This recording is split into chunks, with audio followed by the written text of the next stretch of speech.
Bonjour tout le monde. Vendredi Cette 13 conférence va janvier, maintenant être vendredi du jour. enregistrée. Net rebond Wall Street hier, les principaux indices ont terminé hausse de quasiment 1%. Belle hausse aussi en Asie ce matin, le Nikkei a terminé hausse de 2,07%. Aujourd'hui, on suivra les chiffres de Citigroup, JP Morgan et Wells Fargo, notamment. Donc ce qui fait que le CAC ce matin est en hausse. Donc on a ouvert avec un gap à l'os et le futur échange juillet est actuellement à 5432 points, vous le retrouvez ici. Donc beau rebond hier, donc après un point bas atteint vers 9h40. La hausse s'est faite d'une manière régulière pour revenir sur des niveaux du début de semaine, notamment de mardi. Donc on est en situation de double top avec mardi.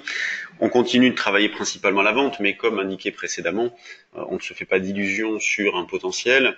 Le marché continue d'alterner les phases de hausse, de baisse. Tout cela ne tient à pas grand-chose. Alors l'explication de ce matin, c'est suite aux pressions de Donald Trump, les 29 pays membres se sont engagés à rehausser leur budget de défense pour les faire passer à 2% de leur PIB respectif d'ici 2024.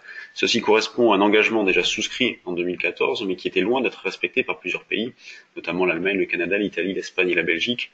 Encore très loin donc de l'objectif, l'Europe pourra en échange de ses premiers efforts amorcer le dialogue dans une meilleure posture sur les questions commerciales. Donc voici l'explication de la hausse. Donc vous voyez que cela ne tient à pas grand-chose. Mais bon, les marchés voient le côté plein du verre ce matin, donc on continue à travailler vendeur. 5435 est une zone de vente, à faire surtout en synthétique.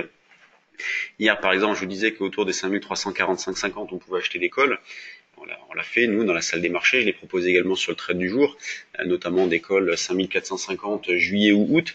Ben là, c'est parfait puisqu'on peut monter des synthétiques en décalé. Et donc, on ne se soucie pas du marché si jamais il monte. Donc, on reste serein et on travaillera donc contre cette position sur le futur. Donc, on travaillera achat-vente. J'insiste lourdement. C'est vrai que certains peuvent être frustrés parce que certains veulent jouer davantage de directionnel. Mais comment voulez-vous jouer du directionnel dans un marché qui ne l'est pas? Donc la solution appropriée à la situation, c'est le synthétique. Tant pis pour ceux qui n'en montent pas. C'est beaucoup plus compliqué, je dis pas impossible, mais beaucoup plus compliqué. Il faut avoir les idées claires sur des niveaux de rupture, se fixer des stops, des durées de validité, de délais de confirmation de position aussi. Ça nécessite une gymnastique un petit peu particulière. Le DAX a lui aussi ouvert avec un petit gap. On continue de travailler vendeur aussi sur le DAX. Alors le stop se rapproche, il est au-dessus des 12 600. On continue à travailler vendeur aussi. Donc ce matin on est placé par exemple, pour vous donner une idée, dans la zone des 12 580-85. C'est pas une grosse opportunité, c'est sûr, au vu du contexte, mais ça se tente tout de même. L'Eurodoll, lui, est reparti à la baisse, donc on a pu vendre sur différents niveaux, notamment nous hier par exemple on a vendu dans la zone des 1,1685-90 dans la salle des marchés, avec des niveaux de rachat notamment jusqu'à 1,1650. On pouvait garder un petit sol pour viser 1,1623, c'est dans ce sens-là qu'on avait fait cette proposition-là. Et pour aujourd'hui, donc on cherche à vendre sur des rebonds, donc on continue à travailler principalement vendeur. Quand on regarde en daily l'euro-dollar, on a les moyennes mobiles 5 et 21 qui se sont croisées, mais le signal d'achat ne s'est pas déclenché. Donc on a fixé une situation, pas de déclenchement, et on finit par revenir à la baisse. Le niveau d'objectif potentiel important suivant, en cas de repli plus marqué, c'est un 15,30. Donc la zone des derniers plus bas de la fin du mois de juin, donc vente sur rebond vers un 16,70-75. Quand on regarde du côté des actions, commençons par les valeurs du CAC. Eh bien, la plus forte hausse du jour, c'est ST Micro qui prend 1,7%, Carrefour qui est toujours en nette dégradation. Malgré un marché qui monte, elle n'en profite pas et ça fait plusieurs jours que Carrefour n'arrête pas de baisser avec un pullback sous la moyenne mobile. Donc on est resté coiffé à plusieurs reprises avec une rupture des derniers plus bas ici. Donc c'est pas terrible du tout. On voit que les grosses pondérations sont bien orientées puisque Airbus et LVMH sont parmi les plus fortes hausses. Donc le marché reste plutôt bien orienté, les opérateurs ont envie d'y croire, donc on a toujours une alternance entre l'envie d'y croire et l'envie d'imaginer une poursuite, et les craintes, on n'est pas à l'abri d'un tweet de Trump à tout moment qui peut faire trébucher le marché, même si sur le fond ça ne change pas grand-chose, mais c'est ce qui provoque cette petite nervosité, cette tendance hausse-baisse, mais sur le fond le marché reste pas mal, on voit qu'il n'y a absolument aucune faiblesse. Et le dernier repli en a été une nouvelle fois l'illustration, puisqu'on a bien validé la zone des 5345,50.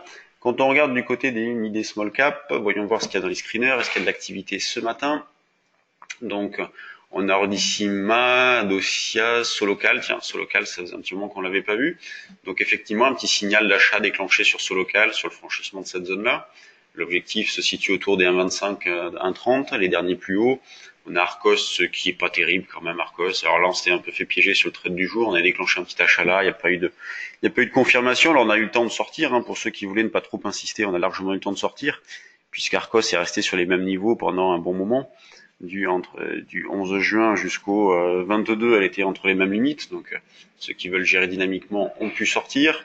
Nous, sur le trade du jour, je vous le dis, on va jusqu'au bout à chaque fois. Donc c'est sûr qu'il y a davantage de casse, hein. Des stop-loss sont parfois déclenchés, mais on considère que chacun peut bouger s'il en a envie. Nous, dans notre trading, bien évidemment, on bouge, et c'est dans ce sens-là qu'on fait des propositions, hein, notamment dans la salle des marchés. Parotte qui monte un petit peu, Bonduel, Seb, donc on voit qu'il y a un petit peu de spéculation, c'est pas non plus la folie. Donc toujours beaucoup de méfiance, c'est normal, et toujours des intérêts très ciblés sur les valeurs du CAC. Le volume, 142 millions, c'est très faible. Hier, on a fait autour de 3 milliards. C'est la moyenne des volumes en ce moment, donc c'est assez faible, et puis ça va pas aller en s'arrangeant. Sauf la semaine prochaine, puis ça sera l'échéance donc des contrats futurs juillet, donc le volume va augmenter, mais après on va rentrer dans l'été, donc les volumes vont diminuer. Alors déjà qu'ils sont pas très importants, ça va être calme. Mais on peut avoir de la volatilité, notamment liée à ce manque de densité. Allez, sur ce, je vous laisse. Je vous souhaite un bon week-end, un bon match dimanche. Allez les bleus. Et puis à lundi pour un nouveau point bourse.